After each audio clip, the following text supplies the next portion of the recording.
तो भगवत गीता हमें ऐसे अद्भुत सिद्धांत सुना रही है। पहले हमने सुना भगवत गीता में भगवान श्री कृष्ण ने कहा, जिसकी भी उत्पत्ति उसका विनाश। उसी बात को एक अलग ढंग से समझाते हैं। वस्तु की उत्पत्ति कैसे होती है, कहाँ से होती है, किस अवस्था में से एक वस्तु निर्माण होती है और उसका उत्तर काल क्या है, बाद में क्या होता है। 3 अवस्थाएं समझाएंगे भगवान श्री कृष्ण। अर्जुन को कहते हैं, अव्यक्तादीनि भूतानि व्यक्त मध्यानि भारत अव्यक्त निधनान्येव तत्र का परिदेवना। 3 स्वरूप। अव्यक्तादीनि भूतानि, यहाँ भूतानि से आप अर्थ समझिए, जितनी वस्तुएं हमें दिखती हैं, जितने पदार्थ, जितनी चीजें हमारे देह तक, देह से शुरू कीजिए और देह से निकलकर हमारा घर, हमारा गांव, हमारा राज्य, हमारा देश, हमारी पृथ्वी, हमारा ब्रह्मांड, अनंत कोटि ब्रह्मांड तक जो कुछ भी मूल प्रकृति में से उत्पन्न हुआ, जिसको हम क्रिएशन कहते हैं, सृष्टि, जितना सृष्ट है, जितना सर्जन हुआ, सबको देखिए। अव्यक्तादीनि भूतानि, उसका आदि काल देखिए, उसको अव्यक्त कहते हैं। मध्य काल को व्यक्त कहते हैं और अंत उसको पुनः अव्यक्त कहते हैं। अव्यक्त से मतलब जिस ढंग में व्यक्त है, जिस प्रकार से व्यक्त है, उस प्रकार से पूर्व काल में नहीं होता है और पुनः स्थिति काल में व्यक्त होता है और उत्तल काल में उसका विनाश होता है, पुनः अव्यक्त होता है। अव्यक्त, व्यक्त, अव्यक्त की एक श्रृंखला चलती है। सरल सिद्धांत है।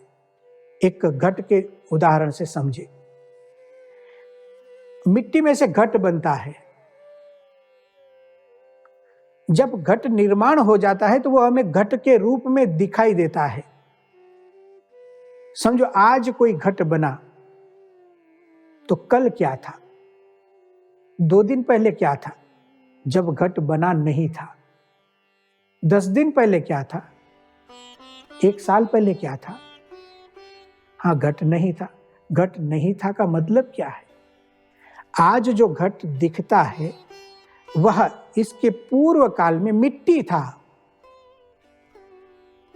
घट के रूप में नहीं था, अव्यक्त था। हाँ, मिट्टी थी लेकिन घट दिखाई नहीं दे रहा था, इसलिए उसको अव्यक्त कहते हैं। घट के रूप में न दिखाई देना, मिट्टी के रूप में अव्यक्त। अब वही मिट्टी कोई कुंभकार जो होता है उसको लेता है, संयोजन करता है, चक्र पर लगाता है, दंड से चक्र को घुमाता है और जो मिट्टी का पिंड है उसमें पानी वगैरह डालकर अपने हाथों से अद्भुत एक घट का निर्माण करता है। घट मिट्टी में से तैयार होता है, धीरे धीरे व्यक्त होता है। अव्यक्तादीनि भूतानि, वस्तु का आदि देखिए, मिट्टी था, अव्यक्त था, घट बन गया। एक घट नाम की संज्ञा मिली, विशिष्ट रूप से संयोजन हुआ, लेकिन यह नित्य नहीं है। अव्यक्तादीनि भूतानि, मिट्टी थी पहले, व्यक्त मध्यानि भारत, घट बन गया। अब क्या होगा? कुछ दिन के बाद टूट जाएगा, फूट जाएगा। अव्यक्त निधनान्येव, जब उसका निधन होता है, विनाश होता है, पुनः अव्यक्त, पुनः मिट्टी बन जाएगा। तो एक मध्य में घट दिखता है तब उसका उपयोग होता है, लेकिन उसका आदि और अंत देखिए तो मिट्टी है। अव्यक्तादीनि भूतानि व्यक्त मध्यानि भारत अव्यक्त निधनान्येव तत्र का परिदेवना। तो फिर दुख क्या करना? प्रत्येक वस्तु में सोचिए, उसका आदि, उसका मध्य और उसका अंत। कोई काष्ठ लीजिए, हम लकड़े में से बहुत सी चीजें बनाते हैं। देखिए हमारे घर में पूरा फर्नीचर है, उसको हम फर्नीचर कहते हैं। तो फर्नीचर नाम तभी मिलता है जब वह व्यक्त होता है, बाकी झाड़ में भी होता है, उसको कोई फर्नीचर नहीं कहता है। यही काष्ठ झाड़ में है तो फर्नीचर, उसको कोई फर्नीचर नहीं कहता। क्यों? अव्यक्त है।